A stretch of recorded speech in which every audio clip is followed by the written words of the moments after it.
안녕하십니까. 긴급속보홍철기입니다. 오늘은 2021년 7월 3일이고요.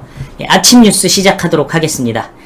자, 여러분들 어제 좀 분통이 많이 터지셨을 거예요. 근데 괜찮아요. 다 그런 과정이 있는 겁니다. 그동안 우리가 그 여러가지 탄압과 핍박과 시련, 선거를 앞두고 주요 대선 주자들이 그런 일들을 당하는 거 많이 봐왔지 않습니까? 근데 중요한 건 뭐겠습니까?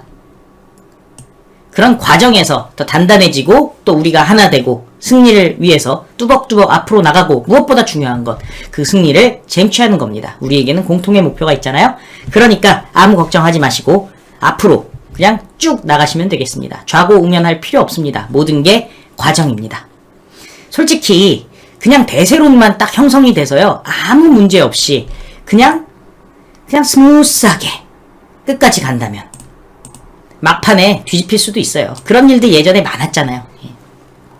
맨날 대세론만 얘기하고 있다가 막판에 뚜껑 열면은 뒤집힌다니까요. 오히려 이렇게 위기의식도 좀 갖고 그래서 이거 정말 안 되겠다. 끝까지 난 투표장에 나가서 투표를 해야 되겠다라는 결심들이 생길 때 진정한 승리가 있을 줄로 믿습니다. 자, 그리고 사실 그동안 국민의힘이라는 당에서 뭐 지금도 뭐라고 하죠? 공식적인 입장은 바뀌지 않았을 거예요. 하지만 당대표의 입장은 바뀌지 않았겠지만 그럼에도 불구하고 국민의힘 소속에 있는 구성원들이 윤석열 총장 방어를 해주기 시작했어요. 그냥 자발적으로 나서기 시작했죠. 왜? 가만 보니까 처음에는 윤석열 총장만 끌어내리면 자기들이 지지하는 후보가 대통령 될 수 있겠지 했는데 가만 보니까 윤석열 총장 끌어내리면 모두가 같이 무너질 수밖에 없는 상황이 된 거잖아요. 상식이 있는 사람, 생각이 있는 사람들이라면은 당연히 그렇게 생각할 수밖에 없죠. 그래서 자발적으로 국민의힘 구성원들이 윤석열 총장을 돕기 시작했습니다. 그리고 윤석열 총장, 국민의힘에 있는 국회의원들 수십 명에게 전화를 돌려서 협조를 부탁했고요. 그리고 오늘 또 새벽에 뉴스가 나왔는데 조간신문에도 아마 반영이 어려울 거예요. 조간신문에도 반영이 안 될 것 같은데 윤석열 총장이 지난 밤에 엄청난 거물, 국민의힘의 핵심 거물을, 그것도 대선 주자 만났습니다. 그래서 그 관련된 내용도 여러분들이랑 얘기를 나눌 텐데 결론적으로 말씀드리면은 둘이 그야말로 뜻이 맞아가지고 화기애애했고 정권 교체를 위해서 힘을 합치기로 얘기를 했다는 내용이니까 이제 윤석열 총장이 국민의힘을 접수하는구나, 여러분들이 생각해 보시면 되겠습니다. 제가 여러 가지 조건들을 말씀드렸잖아요. 그 다음에 가능성들, 시나리오들, 그 중에 하나 접수의 시나리오 또 나오고 있습니다. 자, 그래서 그리고 또 김무성, 박지원 수산업자 동시에 이름이 나오고 있죠. 김무성이 윤석열 총장에게 파견한 거 아니냐라고 얘기 들었던 이동훈도 그런 브로커들을 김무성의 소개로 만났었다, 이런 얘기가 있었는데 지금 보니까 박지원, 심지어 박영수 특검까지 연결이 돼 있는 게 아니냐라는 얘기들이 나오고 있습니다. 한마디로 지금 이 거대한 음모들이 윤석열 총장 대통령 되는 것을 막거나 혹은 윤석열 총장을 허수아비로 만들기 위해서 움직였던 게 아닌가 하는 얘기들이 자꾸 나오고 있는 거죠. 자, 그러면은 뉴스 시작하도록 하겠습니다. 권성동 의원, 줄리 의혹 제기는 저열하고 비열하고 근거도 없다. 권성동 국민의힘 의원은 윤석열 총장 부인 김건희 박사가 스스로 줄리 의혹을 해명한 것에 대해서는 스스로가 아니라 기자가 말도 안 되는 소리를 물으니까 억울해서 답변한 것이라고 얘기했습니다. 윤석열 총장과 중마고우로 알려진 권성동 의원, 또 정확히 얘기한다면은 중마고우기도 하지만은 그 지역이 바로 강원도 강릉, 그러니까 윤석열 총장이 지금 외가인 강원도, 그리고 본가인 아버지의 고향인 충청도, 그리고 본인의 고향 서울, 그리고 오늘 연대하기로 했던 그 거물 정치인과 함께 한다면은 제주도. 그래서 지금 또 호남에서 지지율이 높고요. 가장 대구에서 지지율이 제일 높지 않습니까? 부산에서도 엄청난 지지율을 갖고 있지 않습니까?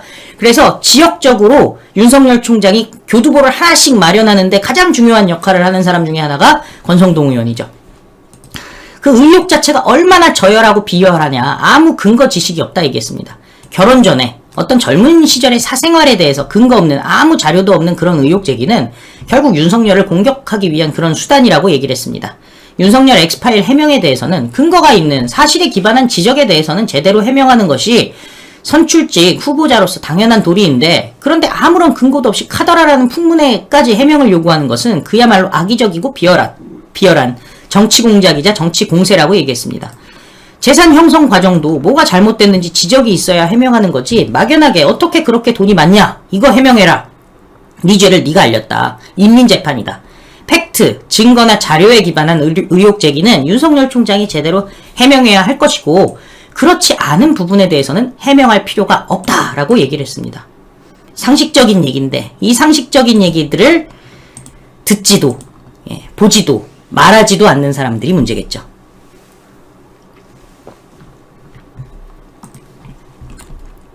어떻게 보면 윤석열 총장이랑은 좀 거리가 있는 김근식, 그래도 윤석열 장모 논란, 안정환 엄마 사기죄는 누구 잘못입니까? 라고 또 윤석열 총장 편을 들어줬습니다. 물론 윤석열 총장은 누구나 그 법적인 그 책임은 피할 수 없다라고 분명히 얘기를 했어요. 그리고 또 법적인 절차로 한다라고 분명히 얘기를 했습니다. 분명히 저쪽 같으면은 직접 나서서, 조국 같으면은 탄압이다, 뭐 진짜 공격이다 이렇게 얘기했지만 윤석열 총장은 중심을 잡고 법적인 부분에 대해서는 누구에게나 차별 없이 적용이 돼야 된다, 법적 적용은, 얘기를 했습니다. 하지만 김근식도 윤석열 총장 장모 논란에 안정환 엄마 사기죄는 누구 잘못이냐, 안정환 잘못이냐, 아니지 않느냐, 그 얘기를 꺼낸 거예요. 야권이 윤석열 총장의 장모 최씨가 실형을 선고받자 공세 수위를 높이는 데 대해서 김근식 전 국민의힘 전 비전전략실장, 사위는 100년 손님이다, 장모의 삶이고 장모의 불법 행위가 유죄를 받은 것이다. 근데 이것도 정치적인 판결이라는 게 나오고 있죠. 왜냐? 이미 의정부지검 고양지청에서 혐의가 없다고 얘기한 것을 굳이 서울중앙지검에서 이성윤이가 붙잡고서는 중간중간 검사들 이거 수사 못합니다 하고 그만두는 거 시간 끌어가지고 어거지로 기소를 했는데, 재판에서 검사가 3년을 구형했는데 판사가 그냥 3년을 덥석 물었어요. 그런 일 여러분들 보셨습니까? 대부분은 반가이 해가지고 집행유예 나오죠? 그래가지고 그냥 윤석열 총장 그 의혹만 만들려고 했던 건데 그냥 판사가 덥석 물어버렸죠. 보통 이런 경우 어떻습니까? 과도한 판결이 나잖아요. 양형이 나오잖아요. 그러면은 그 후에는 또 뒤집혀요. 그래서 원래 정치권의 재판들, 정치적 재판들 보면은 1심에서는 크게 때려가지고 화제가 돼요. 그러다 2심에서는 뒤집히죠. 근데 이미 어떻게 됩니까? 이미지가 망가져 있습니다. 어쨌든 김근식 실장, 장모 실형 선고에 윤석열 총장이 왜 책임을 져야 되느냐. 배우자와 경제 공동체라는 것은 그나마 이해될 수가 있을지 모르겠지만 장모와 경제 공동체니까 연대 책임을 지라는 건 이해되지 않는다. 대한민국이 모계사회는 아니다. 장모는 장모죠. 윤석열 총장이 공개된 자리에 아버지 모시고 나오셨죠? 아버지를 모셨잖아요. 그죠? 안정환의 어머니가 사기죄로 수감되는 게 안정환의 잘못이고 책임이냐. 근데 장모의 일이다. 윤석열 총장이 창피할 수는 있어도 책임을 지거나 비난받을 일은 아니다. 장모의 불법 행위를 사전에 인지하지도 공모하지도 개입하지도 사후에 이익을 나누지도 않았다. 부인 수사도 남아있다. 혹독한 관문을 넘어야 하지만은 개인이 직접 불법에 가담하거나 비리를 저지르지 않았는데 책임을 묻는 거는 연좌제다. 근데 김근식도 좀 애매하게 얘기하네. 그죠? 애매하게 얘기해. 김근식도 애매하게 얘기해요. 이거 정치적인 판결이라고 얘기가 나오고 있잖아요. 장제원, 윤석열 관련해서 장모의 과거까지 사위가 책임져야 되나. 장제원 국민의힘 의원이 윤석열 총장의 장모가 법정 구속된 것과 관련해서 장모의 과거 사건까지 사위가 책임져야 하냐고 물었습니다. 이번 판결을 윤석열 총장과 연관져서 비난하는 것은 야만적인 비난이다 라고 얘기했습니다.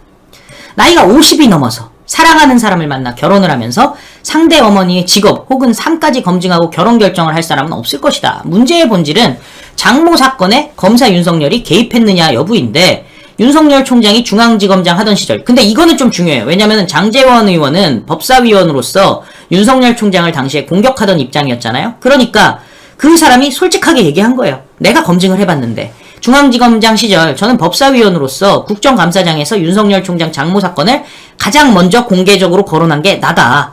그 이후 검찰총장 인사청문회를 앞두고 장모 사건에 대해서 윤석열 총장의 개입 여부를 집중적으로 조사하고 탐문했었다라고 얘기했습니다. 그러나 이 사건에 윤석열 검사가 개입한 어떤 정황도 나는 발견하지 못했다. 제일 확실하죠. 그래 저는 청문회 당시에 모두 발언에서 장모 사건을 집중 조사했지만 윤 후보자가 개입한 어떤 정황도 발견하지 못해서 그 부분에 대한 질의는 하지 않겠다라고 발언한 적이 있다고 설명을 했습니다. 사건 무마를 위해서 윤석열 총장이 개입했다는 아무런 증거도 되지 못하면서 무턱대고 검찰총장 사위란 존재 때문에 장모가 빠져나왔던 것으로 알려졌다라는 카더라 방식의 음해는 윤석열 총장을 무너뜨리기 위한 정치 공세일 뿐이다라고 비판을 했습니다. 자, 그런데 자, 장제원 의원 법사위원 시절에 저렇게 자기가 조사를 해봤더니 아니라서 오히려 윤석열을 검찰총장 청문회였으니까 끌어내야 되는 상황인데 이거는 내가 언급하지 않겠다라고 얘기했다는 건 팩트였기 때문인 거죠. 그런데 웃긴 거는 당시에 윤석열 총장 아무런 문제도 없다. 검찰총장 시켜야 된다고 했던 거는 민주당 측이었죠. 그러니 그게 더 문제 아닙니까? 자기들이 검찰총장 시키려고 아무 문제 없다고 본인들이 다 인정해놓고서는 지금 와서 윤석열 총장 문제 많다라고 얘기하는 민주당 사람들 가만히 둬서는 안 되겠죠. 근데 자, 문제는 이 낙인 찍기가 자꾸 지금 계속되고 있어요. 그래서 그냥 일반인들, 젊은 사람들 아무 생각 없이 윤석열은 나쁜 사람? 그런가?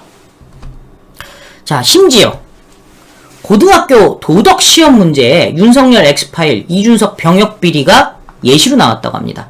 전라북도에 있는 고등학교라는데요. 공직자의 덕목, 문항인데 사실 확인 안 된 부분을 예시로 들어서 학교 측에서는 진상 파악 뒤 재시험을 치겠다 했는데 이미 학생들은 이걸 봤잖아요. 그리고 뭔가 아직 자라지 않은, 생각이 확립되지 않은, 사고가 확립되지 않은 학생들이 이런 걸 보고 선입견을 갖게 되죠. 이름도 틀렸어. 제가 윤석열이라고 발음하는 것은 윤석열 총장이 주변에 쓰기는 윤석열이라고 쓰지만은 주변에 나는 어렸을 때부터 윤석열이라고 불려왔다라고 얘기해서 윤석열 쓰는 거지. 그래도 맞춤법은 맞춰야죠. 자, 교과서 86페이지에 근거해서 최근 정치권의 윤석열 X파일의 장모와 처, 이준석의 병역비리 등의 쟁점을 염두에 두며 공직자의 필요한 덕목을 정약용의 목민심서에 근거해서 70자 이내로 서술하시오. 플라톤의 국가에 근거해서 100자 이내로 서술하시오. 똑같은 문제를 두 개를 냈네. 하나는 목민심서, 하나는 플라톤의 국가네. 진짜 뭐라고 하죠? 선생도 이런 사람을 선생이라고 부르기도 좀 그렇죠. 이런 사람은 귀찮아서 문제 두 개를 내면서 똑같은 문제 내고서는 정약용의 목민심서에 근거해서 쓰시오, 플라톤의 국가에 근거해서 쓰시오, 이렇게 한 거잖아요. 귀차니즘도 참 대단하네. 전북도 교육청, 전라북도 교육청에 따르면 군산에 있는 한 고등학교, 군산이랍니다. 그래서 도형 문제를 했는데 두 개의 문제를 거의 똑같은 문제를 낸 거죠. 자, 심지어 정교사가 아닌 기간제 교사가 출제했다고 합니다. 일주일에 3번 학생들을 대상으로 도덕을 가르치고 있다고 합니다. 도덕교사가 한 사람밖에 없어서 순회교사를 지원받아서 수업을 하고 있는데 대학 강단에도 섰던 분으로 아이들에게 열심히 수업하는 선생님이라고 학교 측 관계자가 얘기했다고 합니다. 그러니까 감싸고 있는 거죠. 시험에 청렴부패 단원이 포함되어 있는데 학생들과 수업 시간에 예시로 든 부분에 대한 이야기를 주고받고 문제를 낸 것으로 한다. 그러니까 학생들에게 시험 문제만 낸 게 아니라 수업 시간에도 저 얘기를 했다는 얘기예요. 문제가 있죠. 그래서 재시험을 치를 예정이라고 합니다. 해당 교사가 정치적 중립성을 지켰어야 했는데 그러지 못해 죄송하다라고 얘기를 했다고 합니다. 그러니까 본인도 정치적 중립성을 지키지 않은 것을 인정을 한 걸. 학교 선생님이, 대학 강사가 정치적으로 중립성을 지키지 못하면 그게 선생입니까? 제가 옛날에 대학에서 강의하던 시절에 저보다 앞선 시간에 역사 강의가 있고 저는 철학 강의를 해요. 그냥 그래요. 그러면 앞선 시간에 역사 한국사를 했던 사람은 막 그 내용 자체가 박정희 대통령 욕하는 게 한 학기 내내예요. 그러면 제가 바로 뒷시간에 들어와가지고 그 사람이 이제 그 찌라시 만들어가지고 학생들한테 줬던 거 이렇게 있잖아요. 이렇게 보고서는 제가 그냥 교육과정을 바꿔버리는 거예요. 바로 그 박정희 대통령의 개발 정신에 대해서 강의를 시작하는 거죠. 한 학기 내내 그 전 시간에 있던 거 찌라시 보고서는 그냥 제 원래 교육과정 바꿔서 그거를 했어요. 근데 사실은 학생들이 무슨 죄입니까? 한 학기 내내 박정희 대통령 욕하는, 음해하는 내용들 있잖아요. 무슨 박정희 대통령이 무슨 일본 천황에게 뭘 했다는 둥, 그런, 그 다음에 그 사람들 얘기하는 게 창씨 개명도 알려진 거 말고 다른 걸로 했다는 둥, 말도 안 되는 얘기들만 하지 않습니까? 그 학생들이 무슨 죄입니까? 잘못된 지식을 가리키는 거. 그리고 그 학생들 얼마나 참 깝깝합니까? 왜냐면 그 시간에 시험 보는 거랑 바로 한 시간 뒤에 제 수업에서 시험 보는 거랑 똑같은 사안을 듣고 다른 답을 제출해야 되는데. 근데 저는 어쩔 수가 없었어요. 왜? 진실을 가리켜야 되니까.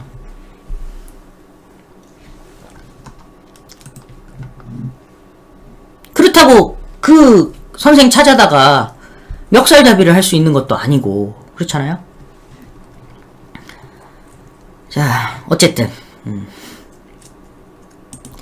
그래서 이런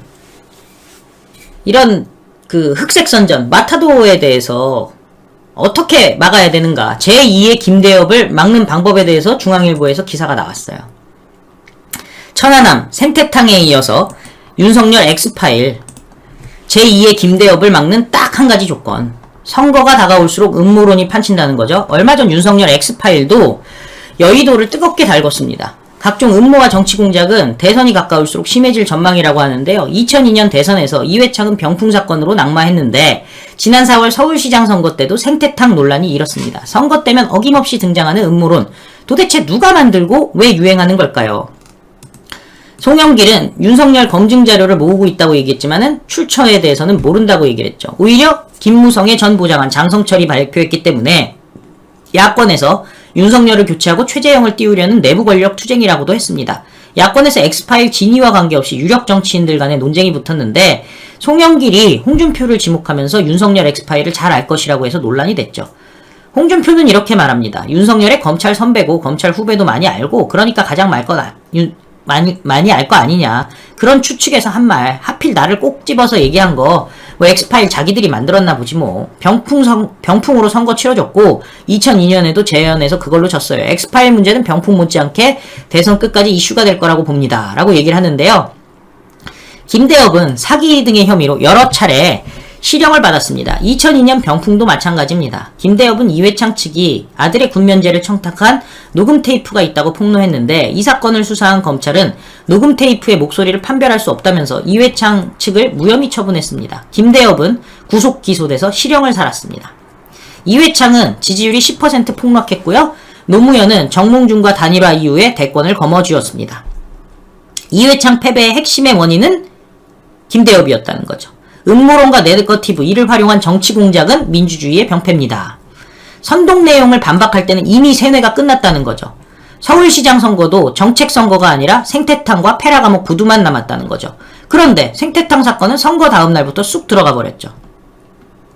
천안함 사건이 이명박 정부의 조작이라거나 박근혜의 세월호 7시간 등이 대표적 음모론입니다. 사실이 아닌 소문을 근거로 기정사실화하는 것은 민주주의를 무너뜨립니다. 합리적 의심이라는 상상력으로 진실을 날조하는 건 큰 죄를 짓는 일이라고 하는데요. 괴벨스가 이런 말을 했다고 하죠. 선동은 한 줄로도 가능하지만 이를 반박하려면 수십 장의 문서와 증거가 필요하다. 하지만 반박할 때는 이미 사람들은 선동돼 있다. 결국 시민들이 깨어 있어야 된다는 거고요. 묻고 따지고 비판해야 된다는 거죠. 그래야만 음모론을 퍼뜨리고 거짓말로 이득 보는 사람들을 거를 수가 있다는 겁니다. 정치의 수준이 곧 시민의 수준이다라는 거죠. 그러니까 선동되면 안 된다는 거예요. 지금 보면은 윤석열 총장 장모, 이거 지금 막 잘 뜯어보면은 윤석열 총장 장모는 사업가야. 원래 돈이 많아. 그래서 투자를 해. 근데 투자금이 회수할 수 없게 되는 게 아닌가 하는 걱정이 들어서, 그죠? 걱정이 들 수밖에 없잖아요. 확실하기 위해서 공동이사장을 했을 뿐이에요. 그리고 나는 이 경영에 관여도 안 했고 책임도 지지 않는다라는 각서까지 받아놨어요. 근데 반대로 그 각서를 유죄의 증거로 했다는 거예요. 이상한 판결이죠. 그걸 판사도 알아요. 다음번에 뒤집힐까라는 거 알아요. 근데 지금은 그 판사가 그 역할을 하고 있는 거예요. 자, 어쨌든 윤석열 총장 지금 다들 윤석열 총장이랑 그게 무슨 상관이냐라고 얘기를 하고 있어요. 70대 중반 노인을 증거인멸과 도주의 우려가 있다라고 주장을 하면서 법정 구속 3년을 했죠. 예. 누가 봐도 문제가 있는 판결이기 때문에 오히려 윤석열의 지지율은 올라가는데, 다만 주변에다가 혹시 잘못 알고 있는 사람들, 메이저 언론 기사 보는 사람들, 좌파 언론 보는 사람들, 좌파 SNS 보는 사람들에게는 좀 설명을 해줘야 되겠죠.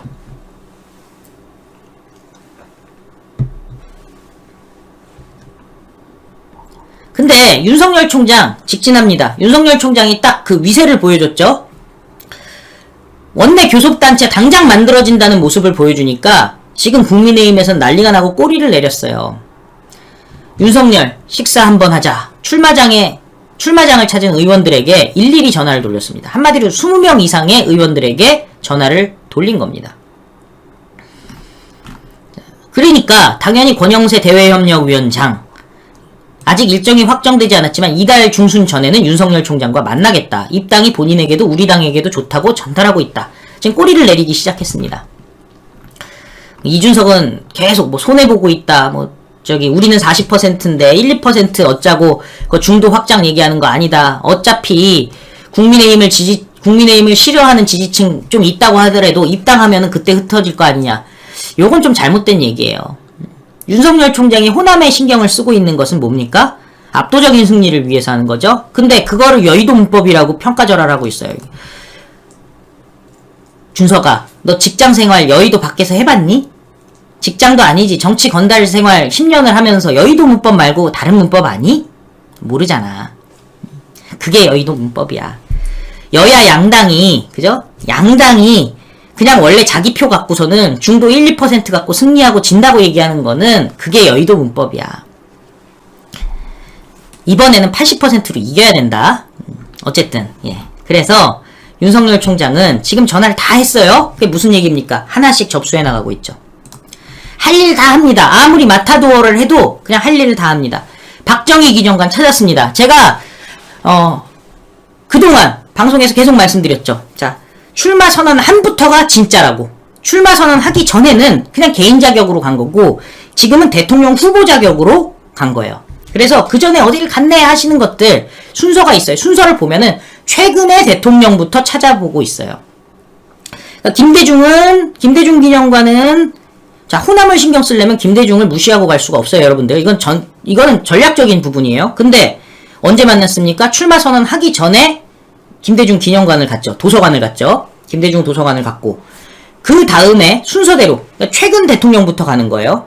그러니까 이준석은 봉하마을 가가지고 노무현의 정신을 당이 계승 발전하겠다고 얘기를 했고, 앞으로 노무현은 비판하지 않겠다고 얘기를 했습니다. 그리고 본인이 장학금 받았던 타블렛 그 사진을 담은, 노무현에게 직접 받았던 장학금 받았던 타블렛 사진을 권양숙에게 보여주면서 추억도 있다고 얘기를 했죠.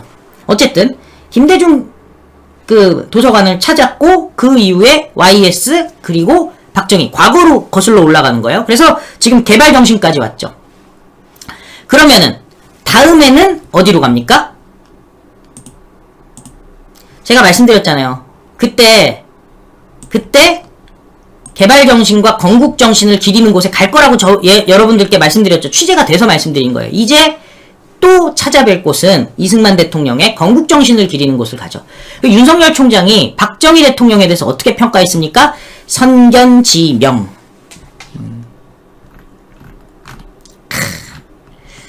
박정희 대통령님의 선견지명과 나라사랑의 마음을 따라서 국민과 함께 번영의 미래를 만들겠다고 밝혔습니다. 자, 민주당 사람들 말고요. 민주당 사람들은 당연하지만 최근에 그 야당의 국민의힘 정치인들 중에서 공개적으로 박정희의 개발정신 기리겠다라고 한 사람이 있습니까? 이거는 정말 중요해요. 이건 정말 중요해요. 딴 사람들이 이걸 못한다니까요. 마포구 상암동 박정희 대통령 기념재단을 방문해서 어제, 그러니까 장모가 구속됐다고 해서 장모의 일은 장모의 일이고, 예, 나는 내가 할 일을 하겠다라는 게 윤석열 총장 입장이잖아요. 그러니까 윤석열 총장은 어때요? 박정희 기념관을 가는 거예요. 남들이 독재자를 찬양한다 이런 소리 신경 쓸 거 없어요. 아무도 그 소리 못 하잖아요. 왜? 대한민국이 이렇게 무너지고 있는데 지금 필요한 것은 박정희의 개발 정신이라는 걸 다 알고 있기 때문이에요. 그래서 어떻게 얘기했어요? 과학기술과 수출 입국의 길을 제시하며 부국강병과 고도성장의 기반을 구축한 게 박정희 대통령이라고 윤석열 총장이 선언을 한 겁니다. 자, 읽어보겠습니다. 과학기술과 수출 입국의 길을 제시하면서 지금 대한민국 과학기술 발전했다 얘기하는데 그거 다 박정희 대통령이 했다는 거죠. 수출 입국, 작은 나라고 자원도 없지만 수출을 통해서 세계 10대 경제권까지 왔고 G7 회의에도 초대를 받는 거 아닙니까? 박정희 대통령이 하는 거죠. 그거 무슨 중화학공업 육성한다고 그럴 때 얼마나 반대를 했습니까? 경부고속도로 논다고 했을 때 얼마나 반대를 했습니까? 하지만 박정희 대통령이 해냈다는 것을 윤석열 총장이 인정을 한 거죠. 아니, 인정뿐이 아니라 공표를 해버렸죠. 부국강병, 그죠? 세계의 10대 군사 강국으로 만든 거 당연히, 그리고 안보가 돼 있어야지 나라가 부강해지죠. 부국강병 당연히 박정희죠. 고도성장의 기반. 박정희 대통령 시절의 고도성장. 지금은 없어지잖아요. 문재인 정권은 성장이 멈춘 정도가 아니라 성장이 빠꾸하는. 그죠? 그래서 박정희 대통령님의 선견지명. 이게 다 선견지명이었다는 거죠. 나라 사랑의 마음. 국민과 함께 번영의 미래를 만들겠습니다. 나라 사랑의 마음. 좌승희 박정희 기념재단 이사장의 안내로 1962년부터 박정희 대통령이 서거할 때까지의 경제개발 5개년 계획 추진과 수출 진흥 상황 등을 둘러봤습니다. 또 좌승희 이사장과의 환담에서 박정희 대통령의 경제정책과 철학을 어떻게 계승 발전시킬지, 우리나라 경제의 역동성과 창의력을 불어넣을지 의견을 나눴다고 합니다. 노무현 정신이 아니라 박정희 정신을 계승 발전시키겠다는 거죠. 제가 오늘 목이 쉬었어요. 좀 이해 좀 해주세요. 물 많이 먹어도. 자, 윤석열 총장, 한강의 기적으로 불리는 우리 현대사의 빛나는 업적을 생생히 파악할 수 있는 기회였다라고 얘기했습니다. 그리고 YS 김영삼 대통령 기념도서관을 찾아서 김현철도 만났습니다. 그래서 여기는 짧게 썼어요. 산업화와 민주화를 이룩한 위대한 국민 여러분들과 함께 미래를 열겠다라고 짧게 썼습니다. 핵심은 사실은 어제 그거는 이게 박정희 대통령 만나서 요만큼 썼고요. 김영삼 대통령 만나서는 요 정도 썼죠. 한국 민주주의의 큰 산, 김영삼 대통령님의 가르침을 따라 국민만 바라보고 걸어가겠습니다. 그죠? 국민만 바라보겠다는 거죠. 예. 무슨 말씀인지 아시겠죠, 여러분들? 김영삼 대통령께서는 가서 민주주의의 큰 역할을 하셨죠. 진짜 민주주의, 진짜 자유민주주의는 김영삼 대통령이 큰 역할을 했는데 가서 국민만 바라보고 갈게요 라고 말씀을 드렸고, 박정희 대통령께는 아주 길게 쓸 내용이 많잖아요. 딱 보시면 쓸 내용이 많잖아요. 과학기술과 수출 입국의 길을 제시하여 부국강병과 고도성장의 기반을 구축하신 박정희 대통령님의 선견지명과 나라 사랑의 마음을 따라 국민과 함께 번영의 미래를 만들겠습니다. 자, 아시죠? 여러분들 윤석열 총장의 마음이 어떤지 요 방명록만 보시면 여러분들이 아실 거예요. 자, 그리고 절대 주눅들지 않습니다. 당당합니다. 어젯밤에는 윤석열 총장이 국민의힘의 대권주자, 그리고 그동안 그래도 불구하고 윤석열 총장에 대해서 비판적 지지를 보냈던 인사와 만났는데요. 둘이 아예 형동생 하기로 했답니다. 크로스. 완전히 힘을 그냥 탁 잡은 거죠. 예. 윤석열, 원희룡과 만찬, 대선주자급 첫 회동. 원희룡 제주지사를 만났어요. 윤석열의 제안으로 서울 광화문에서 회동했다. 불러드렸죠. 윤석열 총장 사무실이 어디죠? 우리가 목놓아 외치던 바로 그 광화문 주한 미 대사관 바로 뒤에 있는 이맛빌딩이죠. 원지사님, 광화문으로 한번 오시죠. 제주도에서 광화문으로 온 거예요. 한번 봅시다. 윤석열 전 검찰총장이 원희룡 지사와 만찬 회동을 했는데요. 윤 총장이 국민의힘 대선주자급 인사와 따로 만나기는 처음이라고 합니다. 두 사람은 이날 대선에서 정권을 반드시 교체해야 한다는데 뜻을 같이 한 것으로 알려졌습니다. 딱 얼굴을 보시면은 윤석열 총장 밝은 표정, 예. 또 원희룡 지사도 밝은 표정인데 기분이 좋아서 한잔했죠. 딱 얼굴 표정. 예. 자, 30분 간격으로 각자 따로 식당을 나섰죠. 이게 극비 회담인 거예요. 같이 나오지 않고 따로 나온 거는 알리지 않겠다라는 건데 어떻게 알려졌네요. 윤석열 총장과 원희룡 지사 서울 광화문 한식당에서 만찬을 했습니다. 한정식집이라는 것 같죠?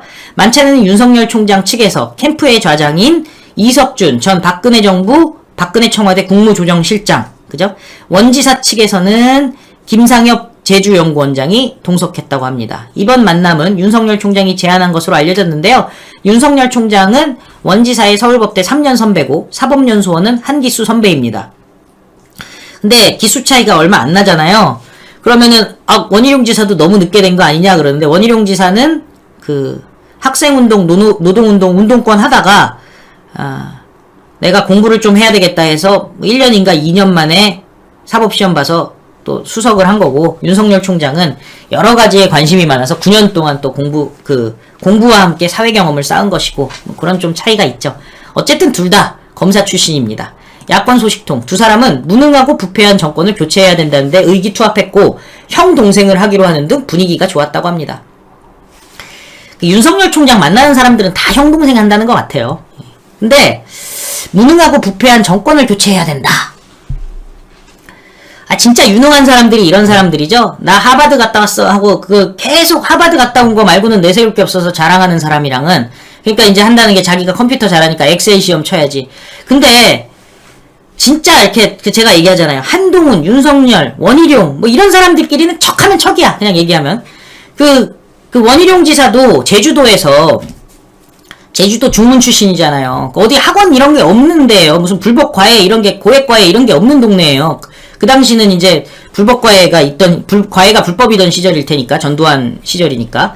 근데 그때 원희룡 지사가 수석을 하죠. 모의고사는 12번 수석을 했고, 한 번도 전국 수석을 놓쳐본 적이 없대요. 그리고 학력고사 수석을 하고, 학력고사 수석이니까 서울법대 입학도 수석이고, 그리고 나서 사시를 쳤는데, 학생운동, 노동운동 하다가 사시를 쳤는데, 그것도 또 수석이래. 그리고 연수원은 적당히 놀았답니다. 근데 적당히 놀았는데, 나중에 이제 연수원 성적이라는 게 사시 성적 절반, 연수원 성적 절반 합쳐가지고 졸업 성적이 나오잖아요? 수료 성적이. 그래, 그것도 전체 5등이었대요. 이런 사람들이 딱 얘기하면은 더 얘기할 게 없어. 그냥 착착이야. 그냥, 자, 희룡아. 예, 형님. 딱 나왔죠. 딱 됐어요. 예, 딱 된 거야. 그런데 이게 있어요. 윤석열 총장의 강점이 뭔지 아세요? 어떻게 보면은 윤석열 총장의 강점, 리더십과 현명함은 어디서 나오냐? 자기보다 머리가 빨리빨리 돌아가는 사람들. 예를 들어서 한동훈. 이게 전형적인 천재잖아요. 뭐 이렇게 하면은 수사 왕이야. 근데 보통 이런 사람들 어때요? 까칠해요. 내가 최고야. 나보다 뛰어난 사람을, 그러니까 내 윗사람들을 보통 보면은 막 가감 없이 얘기하고 해서 주변에서, 쟤 너무 까칠해. 일은 잘하는데, 이거 사회성이 떨어지는 거 아니야? 근데 윤석열 총장 어떻게 합니까? 같이 가자. 너 정말 뛰어나네. 야, 너 진짜 최고야. 자, 알아서 해. 그러니까 윤석열 총장한테는 저런 똑똑한 후배들이 따르는 거예요. 보통 똑똑한 후배들은 선배에게 도전하지 따르질 않아요. 근데 윤석열 총장은 따르게 만드는 겸손함과, 이번에도 출마 선언이라든지 뭐 메시지들 보세요. 겸손하잖아요. 겸손함과 포용력, 그리고 상대방을 인정할 줄 아는 능력이 있기 때문에 다 따르는 겁니다. 형 동생 그냥 하면 되는 거예요. 아마 서울법대가 정원이 워낙 많아가지고 그동안 형 동생은 아니었던 걸로 알고 있어요. 근데 사실 윤석열 총장이 나경원 의원이랑은 지금 와서 말씀드리지만 굉장히 친하거든요. 이제 조금 있으면은 나경원 의원이랑 나경원 전 대표랑 원희룡 지사랑 또 친하잖아요. 뭐 좀 애매한 사이도 중간에 있었습니다만 근본적으로 친하거든요. 조만간에 아마 드림팀이 뜰 겁니다. 드림팀이 조만간 뜰 겁니다.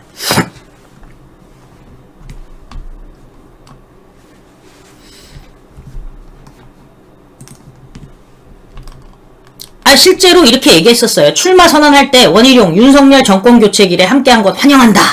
현 정권, 국민을 약탈하고 있다는 표현에 나는 전율을 느꼈다. 딱 이 메시지 딱 듣자마자 윤석열 총장이 희룡이 불러야 되겠다. 희룡아 올라와라. 탁 올라와가지고 의기투합. 형님 그래도 저 대권 후보 해서 열심히 해서 정권 교체하겠습니다. 같이 하자. 선의의 경쟁하고 나중에 우리 둘이 단일화하면 되지 뭐. 탁 된 겁니다. 예, 최선을 다해서. 이런 게 접수하는 거예요. 세력들이 하나하나 뭉치기 시작하는 겁니다.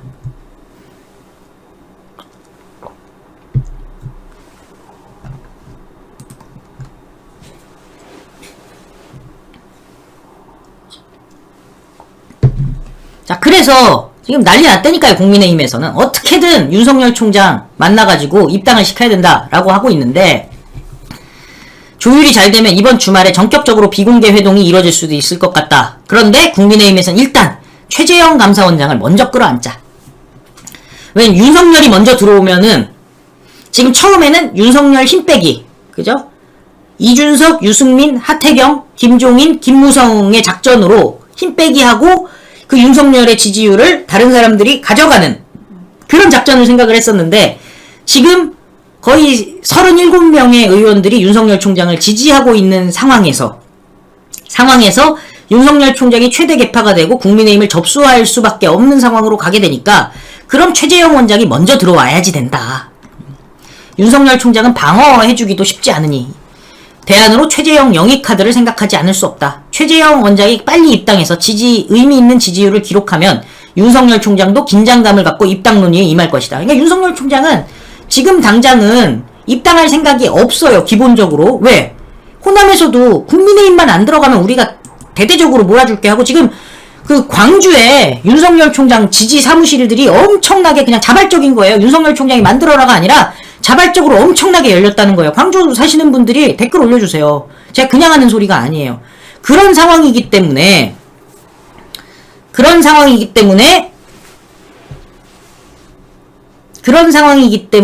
지금 최재형 감사원장을 빨리 해서 윤석열 총장의 대응마로 써야 되겠다. 왜냐면 지금 홍준표 대표를 대항마로 생각을 했겠죠. EEJ 정책, EEJ를 해서. 그런데 어떻게 됐어요?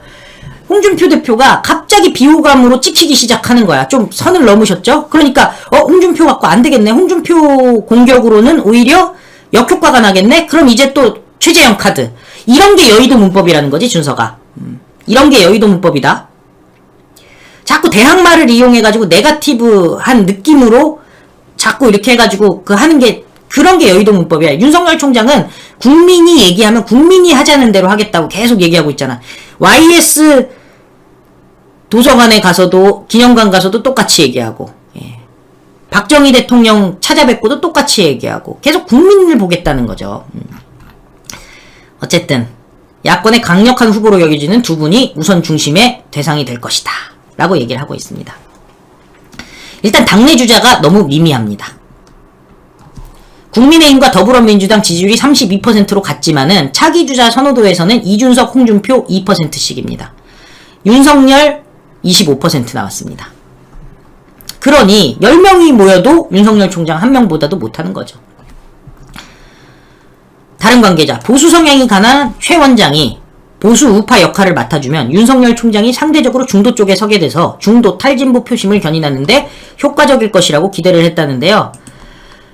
아이고 사람들아, 아직도 이해를 못하냐. 이렇게 자꾸 구도로 보니까 이해를 못하는 거야. 윤석열 총장은 보수다 중도다 진보다가 중요한 게 아니라 대한민국의 가치, 국민을 바라보고 헌법과 자유민주주의와 시장경제, 한미동맹, 그리고 박정희 대통령의 개발정신까지, 아직 지금 그 건국정신도 얘기했죠? 지난번에.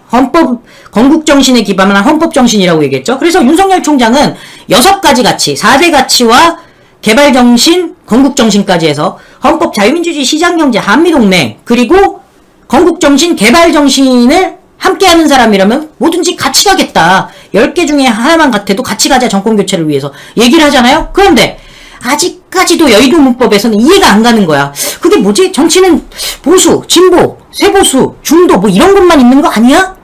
자꾸 얘기하는 거야. 아니에요. 윤석열 총장은 왜 광화문에 갔겠어요? 광화문에서 얻은 거예요. 배운 거예요. 총사령관의 메시지를 배웠다니까요. 진짜로. 신기하죠? 둘 중 하나가 있어요. 배웠을 수도 있고 윤석열 총장이 혼자 정리했을 수도 있어요. 이건 제가 직접 못 물어봤으니까 모르겠어요. 근데 하나 확실한 거, 왜 광화문에 왔을까요? 왜 헌법과 자유민주주의와 시장경제, 한미동맹, 건국정신, 개발정신을 얘기하고 있을까요?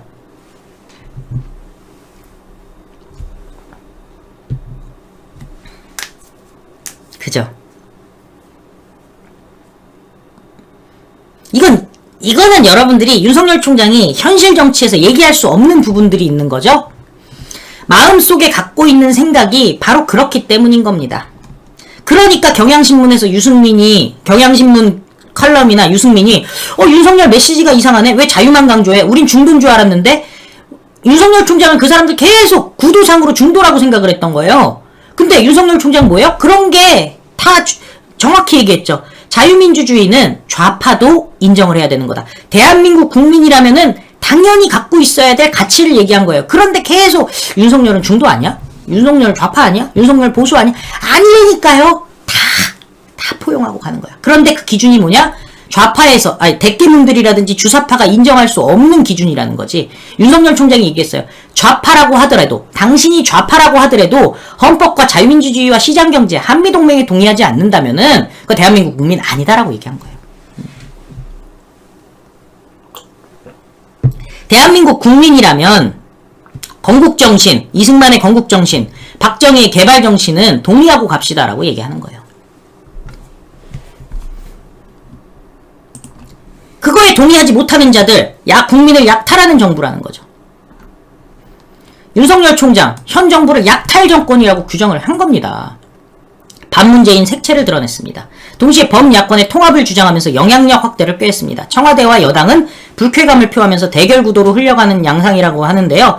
윤석열 총장은 서초구 매원 윤봉길 의사 기념관에서 기자회견을 열고 자유민주주의와 법치, 시대와 세대를 관통하는 공정의 가치를 세우겠다. 문재인 정권은 권력을 사유하는데 그치지 않고 집권을 연장해서 국민을 약탈하려 했다. 국민은 다 안다. 더 이상 이들의 기만과 거짓 선동에 속지 않을 것이라고 얘기했습니다. 이런 부패하고 무능한 세력의 집권 연장을 막아야 된다고도 했습니다. 경제 상식을 무시한 시장경제 원칙을 깨트린 소득주도 성장, 시장과 싸우는, 시장경제와 싸우는 주택정책, 법을 무시하고 세계 인류 기술을 사장시킨 탈원전, 반대로 세계 인류 기술, 과학기술을 만들어낸 박정희 대통령, 딱 맞죠. 매표에 가까운 포퓰리즘 정책, 수많은 청년, 자영업자, 중소기업인, 저임금의 근로자들이 고통을 받았다. 정권이 저지른 무도한 행태는 일일이 나열하기도 어렵다. 북한이 폭침한 천안함 생존 장병에 대한 홀대 논란, 한일 갈등 사태. 이건 결국 뭡니까? TSMC 반도체 얘기를 하면서 이제는 어느 편에 서야 될지 결정해야 된다? 한미동맹 얘기죠. 국민의힘 대선 경선에 참여하겠느냐? 답변하기 어렵다고 얘기했죠. 자유민주주의든 국민의힘과 정치 철학 면에선 생각을 같이 한다. 그런데 뒤에 있는 문장을 자꾸 기자들이 지워.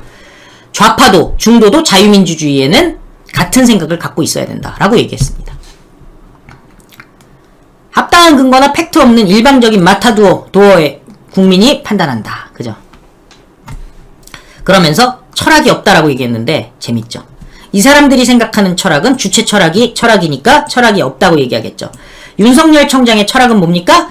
헌법과 자유민주주의, 시장경제, 한미동맹, 개발정신, 그리고 건국정신. 그것이 윤석열 총장의 정치 철학인데 끝까지 정치 철학을 얘기해도 받아들이지 못하니 답답한 겁니다.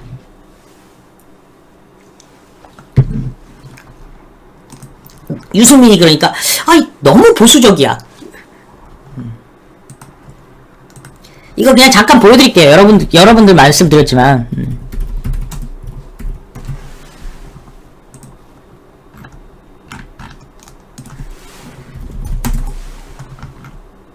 이거 보여드릴게요. 유승민이 이상하다는 거야. 윤석열은 기존 보수 하듯이 자유만 강조하네? 이건 옛날 보수 아니야? 새 보수 아니네? 이 얘기를 끄는 거예요, 유승민이가. 나 중도인 줄 알았는데? 이렇게 보수적이었어? 윤석열 총장 메시지는요, 대한민국 애국 시민들의 메시지랑 100% 똑같습니다. 자, 어쨌든 약탈 정부라고 얘기하니까 조국이 어제 SNS를 12개인가 했다고 하죠. 쉬지를 않아요. 정말 와이프는 감옥에 가 있는데 저거를 갖다가 저 페이스북을 할 정신이 남아있을까? 나 같으면은 식음을 전폐하고 저를 대신 잡아가세요 뭐 이럴 것 같은데. 조국이 윤석열 총장의 장모 최씨가 법정 구속되자 글을 엄청나게 썼다는 거죠. 국민 약탈 정권, 국민 약탈 장모다. 10원이 아니다. 22억 9천만 원이다. 이게 무슨 소리예요. 윤석열 총장 그런 표현한 적 없다고 했잖아요. 시간이 많아요. 좀 제발 그만 좀 했으면 좋겠어요. 저 22억 9천이라는 게 뭐예요? 거기 그 요양병원 관련돼서 총 금액을 얘기한 거 아니에요? 윤석열 총장 장모는 거기에 그 돈 빌려줬다가 갚을 수가 없게 되니까 공동이사장하고 나는 여기 그 운영에는 관여 안 합니다라고 각서 쓴 거밖에 더 있어요? 뭐 이상한 애들이야.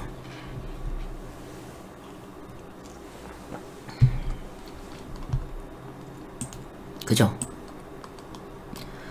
얘들 신났다니까? 추미애 단일화 관심 없다. 후보만 되겠다는 거지. 전 이거 충분히 시나리오가 가능하다고 생각해요. 그러니까 이낙연은 이미 꺾였잖아요. 그럼 이재명 대 추미애 맞짱을 떴을 때 추미애는 당원들이 대깨문들이 많으니까 대깨문들 표로 자기가 후보가 되겠다는 거죠.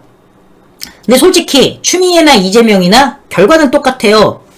윤석열 총장한테 못 이깁니다. 그리고 만약에 이재명이든 추미애든 대통령 되면 대한민국 상당히 위기에 빠집니다. 방법이 없어지죠. 근데 이건 있어요. 이재명이 나오면은 정치에 관심 없는 사람들이 이재명을 뽑을 수 있어요. 하지만 추미애는 안 뽑을 겁니다. 그러니까 전략적으로 생각한다면, 압승을 생각하면은 80% 승리를 생각한다면 추미애 후보가 나오는 게 낫죠. 자, 추미애가 단일화 관심이 없다는 거예요. 정세균과 이광재가 단일화한다고 하니 나는 관심이 없다고 합니다. 나는 좋은 정책 메뉴를 가지고 와서 국민들에게 국민 밥상을 차렸다. 그런데 먼저 준비하시고 많이 뛰신 분들이 갑자기 자, 밥 다 드셨죠? 그만 밥상 치우십시다 한다면 제가 좀 그렇지 않겠느냐. 기왕에 이렇게 정책 비전을 놓고 국민들도 소화할 시간을 드려야 되고 평가할 시간을 가져야 될 게 아니냐. 그러니까 경선 무대 여는 거 아니냐. 그래서 나는 단일화 없이 완주하겠다. 열심히 하세요. 최근 지지율 상승세에 따라서 단일화 없이 충분히 해볼 만하다는 자신감이 있다는 거죠. 근거 없는 자신감, 근자감이라고 하죠. 그리고 이 대깨문들의 전폭적인 지지를 받고 있습니다. 단일화 거부할 수 있죠. 친문 강성 지지층, 추미애에게 우호적인 기류라는 겁니다. 민주당 경선 과정이 진행될수록 추미애가 이재명과의 양강 구도를 구축할 수 있고, 결국 조직표 생각하고 대깨문들 난리치는 거 생각하면은 추미애가 후보가 될 가능성이 상당히 높다는 거죠. 추미애가 후보 나오면 뭐죠? 땡큐입니다. 감사합니다. 예, 땡큐죠, 땡큐. 시청해주셔서 정말 감사드리고, 오늘 여러분들께 좋은 소식 전해드렸죠? 윤석열 총장 흔들리지 않습니다. 정말 담력도 대단하죠. 예, 안정감이 대단해요. 우리 같으면은, 야, 이거 좀 멘탈 나가지 않았을까 걱정했는데 그런 거 없죠? 그냥 딱 직진합니다. 국민의힘 국회의원들한테 전화해서, 도와주시죠. 딱, 정리. 그러니까 국민의힘에 지금 지도부들 난리가 나가지고 제발 입당 좀 시키세요. 이거 그 내부 인사 갖고 안 되니까 일단 최재형 원장이라도 입당 시켜가지고 윤석열 총장 대항마로 만들어야 되는 거 아닙니까? 지금 그 수준이에요. 왜냐? 윤석열 총장은 빅텐트 치고 그 국민의힘을 흡수하려고 하고 있고, 아니면은 분위기가 조성되면 접수하려고 하고 있죠. 접수는 뭐냐? 입당한 후에 선대위 체제로 넘어가고 윤석열 총장이 당을 장악하는 게 접수고요. 흡수는 빅텐트. 그래서 국민의힘, 국민의 당, 국민혁명 해서 빅텐트에 연합을 하는 형태로 같이 가는 거죠. 그러면 국민의힘이 지금 보면 우리가 40% 갖고 있어. 우리한테 들어오면 내가 금당 3개도 주고 도와줄게. 이게 아니라 그냥 연합체 중에 하나가 되는 거예요. 그러니까 여러분들 아무 걱정하지 마시고요. 예, 윤석열 총장의 목표는 80% 승리하는 거예요. 그렇기 때문에 헌법과 자유민주주의와 시장경제, 한미동맹, 건국정신, 개발정신이라는 아주 대한민국 국민이라면 누구라도 받아들여야만 하는 가치를 얘기하는 겁니다. 그거를 유승민은 너무 보수적이네 하는데 그게 아니라, 유승민 씨 잘 알아두세요. 그거는 대한민국 국민이라면 기본적으로 가야 되는 거라는 거예요. 당신들은 표가 깎인다고 그걸 거부했잖아요. 그러니까 어떻게 됐어요? 바른미래당 실패했잖아요. 잘 생각해보세요. 그 방식으로 이기려고 하는 게 여의도 문법이라는 겁니다. 그래서 윤석열 총장 또 아주 중요한 한 방 날렸죠. 원희룡 지사와 형동생 하기로 하고 손을 맞잡았습니다. 이제 서울, 윤석열 총장의 고향, 그리고 강원도, 외가, 충청도, 본가, 그리고 제주도까지 연합정선. 근데 더 재밌는 게 있죠. 윤석열 총장이 3번이나 근무했었던 대구에서는 윤석열 총장 지지율이 과반이 넘습니다. 제일 높습니다. 대구 경북이 윤석열 총장을 제일 지지를 많이 해요. 지금 그러니까 어떻게 해요? 민주당에서는 이재명 추미애로 대구 경북 출신 후보를 내겠다는 거죠. 대구 경북이 윤석열 지지의 핵심 축이니 이간질을 시키기 위해서 추미애 이재명으로 윤석열 총장을 공격하겠다는 건데 여러분들 그거 잘 아시죠? 대구 분들이, 경상북도 분들이 대구 출신이라고 밀어주는 게 아닙니다. 인물을 밀어주는 겁니다. 대구 경북에서 추미애 이재명 밀어주나 윤석열 밀어주나 지켜보시면 답이 나오죠. 그리고 부산, 경남, 울산에서도 윤석열 지지율이 하늘을 찌르고 있는데요. 그것도 다 윤석열 총장이 다 인정을 받고 있다는 거 아니겠습니까? 조만간에 공개적으로 부산, 경남 갈 수밖에 없습니다. 민심 투어. 그때 아마 부산역 광장에 10만 명씩 모일 겁니다. 그거 안 봐도 뻔해요. 제가 그렇게 말씀드리면 진짜로 그런 일이 벌어집니다. 자, 또 뭐 수도권이야 뭐 볼 것도 없고요. 자, 그래서 전국이 다 윤석열 그 바람이 불고 있고 무엇보다 호남에서 30% 지지율을 나타낸 건 뭡니까? 호남에서 자발적으로 윤석열 총장 지지의 물결이 벌어지고 있으니까 자꾸 뒤에서 박지원, 김무성 이런 얘기들이 나오는 거죠. 결국 승리는 윤석열이다. 아무 걱정하지 마시고 주말 잘 보내시기 바라고요. 저는 아침 뉴스 7시 뉴스는 월요일에 뵙겠습니다. 내일은 아침 뉴스 없습니다. 시청해주셔서 감사하고 구독과 좋아요 그리고 어디서 시청하고 계시는지 댓글 올려주시기 바랍니다. 감사합니다. 월요일에 뵐게요. 우리는 승리합니다.